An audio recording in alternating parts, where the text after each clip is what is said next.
speaking of, Josh said, communication, especially when we're tattooing in our booth, this is where the power of body language for communication shows up. Because, yes, you may be in your zone. You're working on a piece. You're trying to get it done for judging tonight, so you don't have time to deglove and wrap every time someone comes up to your booth. So here are two very important things for the artwork, for the art form of building relationships. Number one is your eyes again, like you smiling with your eyes, and your body language. And when I'm tattooing, anyone comes to my booth, I can acknowledge them every time with my eyes and my body language, head nods, and they can feel welcome, they can feel loved, they can feel received, because we all just are wired to want to be liked, right? And I can make people that come up to my booth feel immediately liked by me without ever having to use words. Now, yes, I will use words, but the power of body language is so important. That made me think that when you said, hey, don't have your back turned, whatever, when you're guilty of it.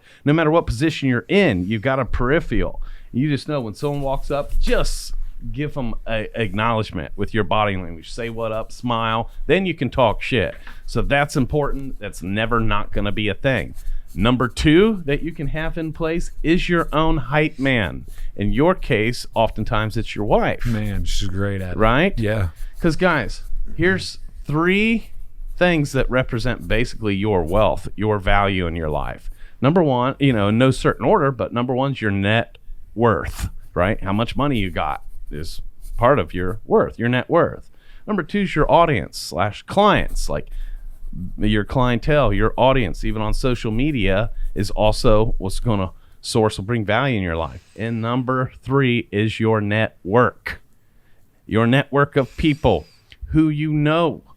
The art form of building relationships, I would say, not only is just as valuable as your money in your bank, but more. Mm-hmm. If someone was to come to me right now and be like, Matt, let's say I had 10 million in my checking account right now, and if someone came to me and said, Matt, you got an option. We can either remove all of your relationships and you can keep your $10 million, or you can keep all of your relationships and we're going to take your 10 million. Choose. Now, I would win either way, but if you took my money, I will be able to run it back because of my because of my network, because of who I know how to build, right? But if I had money but no relationships, it's like the Bob Marley quote, some people are so poor, all they have is money. And the richness of this life is each other and expressing it. Like, yes, $1 in my bank account is a tool to help fund my life, but I'm living life with and because of you in the interaction that we have together. Right? Both fucking matter. Now, Steve Olive used to be my hype man, right? And I remember I was next to Kyle Cotterman, and Kyle was blown away, and he's like, my God, Matt, you've got the best hype man in the whole world. He fucking loves you. I mean, Steve's jumping around like shouting from the rooftops, motherfucking Clement right here, and he's networking with everyone and making everyone feel welcome, excited, so I can still laugh and smile and use the body language, but I've got a hype man there just fucking off the chain. And so that's real important if you have the luxury to bring someone. But they better be good at networking, making people feel appreciated and welcome to your booth, and they need to be a bridge for you and said client.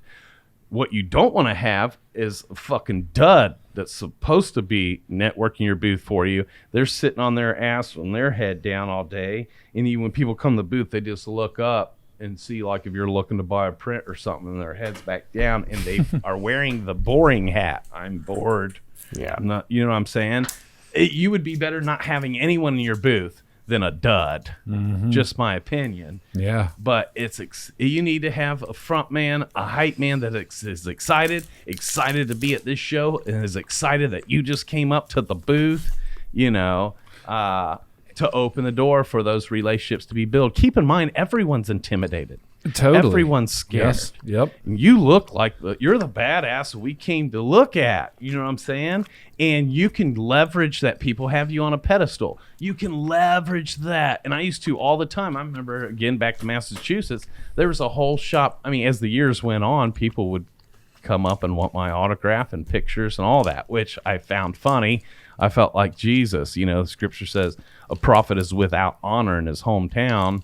You know, and in my hometown, people's like, oh, he ain't shit. That's just Clemmer. But outside of my hometown, now I'm the Messiah, right? Type deal. I just thought it was funny that outside of Dayton, I'm famous. People want my autograph, all that. But I remember a whole shop came up to me. It was shop owner, 5 of his crew, and 2 apprentices.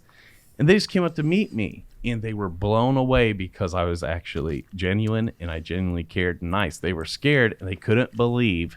And they all asked for a picture. And of course, we did a picture and all that. And so what I'm getting at is everyone's scared and nervous. And for you to truly care and go out of your way, even if it's just with body language, to let someone know that they matter, makes an impact that you just is immeasurable. And they're always going to remember you. What do we say all the time? People may not remember everything you say or what you said, but they're always going to remember how you made them feel. Yeah. Guys, we're going to the shows under the umbrella of the art form of tattooing.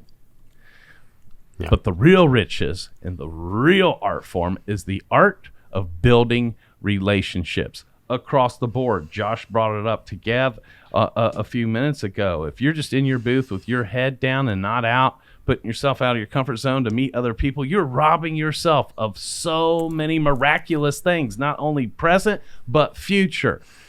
The show and the opportunities for you to build relationship, you can look at it as all possible doors in your life. And if you walk through them, how many other doors will be open to you? But you will rob yourself of all those doors that the universe is trying to open for you in your life because you were too cool or too scared to walk through the one, i.e. introduce yourself to your neighbor across the way.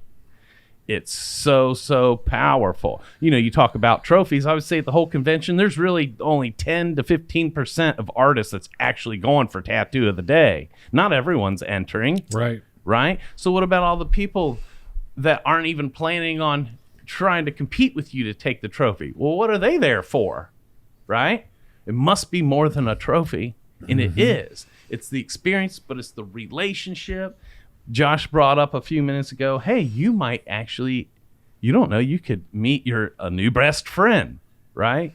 And the answer is yes, you will, 1,000%. And I believe it's a whole setup for you to do that. Like the show will come and go and you had some good times and you laid down a couple good tattoos. But what the riches that came out of the show is who the new relationships you're carrying in your head and your heart and in your phone that you made it that will outlast the show. The show's over Sunday. But if you create 7 to 20 new friendships, they could last a lifetime with way more doors open to you. I believe one of the most powerful, important things about a show, whether you're an artist or working the show or just at the show, is networking and getting to know and build relationships with as many other artists that you can. To me, is hands down the most important thing of a show.